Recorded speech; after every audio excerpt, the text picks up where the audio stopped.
A local artist sent me one of their songs to mix. Now, it's a cool song, the arrangement's good, there's a lot of potential there. But there's one issue that is keeping it from sounding as professional as it could. And it has nothing to do with mixing or compression or EQ. It's timing. Let me play you a part of the song and let me show you what I'm talking about. So here we are in the session, and I want to play you a bit of the song from the top, and I want you to listen to the drums, the hi-hat in particular.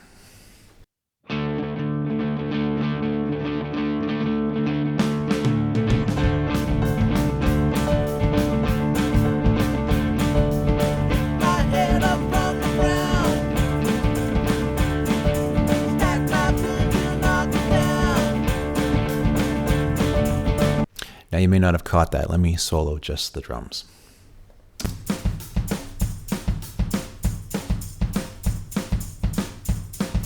Do you hear how the hi-hat is sort of pushing? It's a little bit ahead of the kick and the snare.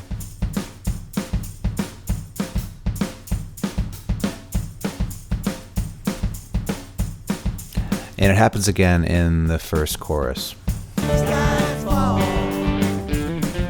Right here.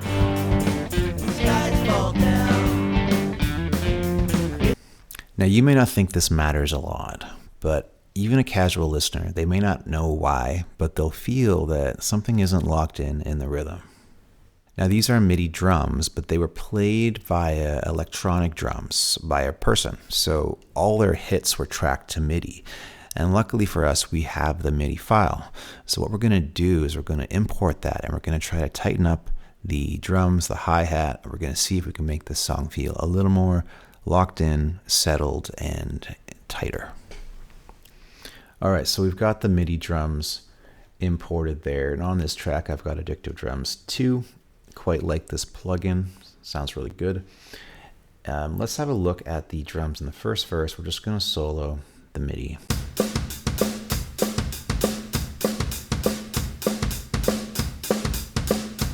Right, so it kind of feels like the drums, the kick and the snare are playing to a different time than the hi-hat. I'm not sure how this happened. Maybe it was something with the MIDI files. But let's see if we can make this a little tighter. So what I'm going to do is just select the hi-hat in the first verse. And we're just going to quantize it. And in Reaper, it's really easy to do. You just hit Q. Usually it starts you off at 100%, which is 100% quantization. I don't like to do it that strong, so I'm going to bring it down to around 92. And let's have a listen to this.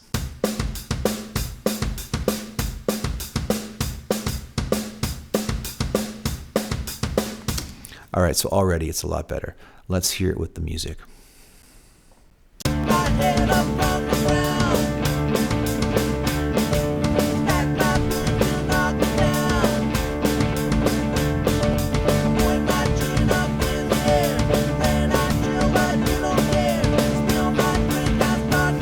Yeah, that's way better.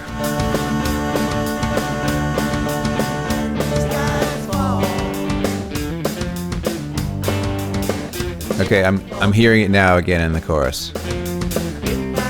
Right? So let's go in there and adjust the hi-hat in the chorus now. And I could, I suppose, just select all the hi-hat and quantize everything, but for this demo, we're just going to go section by section. So same thing here, we're just going to quantize it, 92% strength. And let's hear that.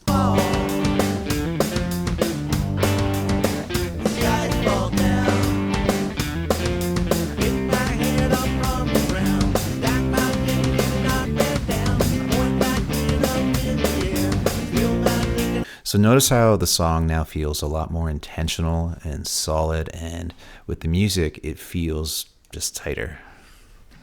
I think a lot of artists think that you can fix a lot in the mix, and sometimes that's true, but for the most part, it's not. What really matters is the quality of the recordings going into the mix. That's often what is the ceiling on what is possible on the output of the mix. So in other words, quality going in equals quality coming out. If I get really great recordings, mixing is so much easier. But if I get recordings with timing issues or pitch issues, arrangement problems, then a lot of my job becomes fixing instead of enhancing the song through mixing. Sometimes what's holding back a song isn't the mix at all. It's the performance or the arrangement or the production choices or something you can't even see yourself because you're so deep into your own project. That's where having another set of ears or someone else to identify these things can save you a lot of time and frustration. That's a big reason why I created Song Farm. It's my private mentoring community. It's for artists, producers, songwriters looking for feedback, accountability, support, guidance, all within a community of like-minded individuals. If that sounds cool to you, there's a link in the description. You can learn more about that.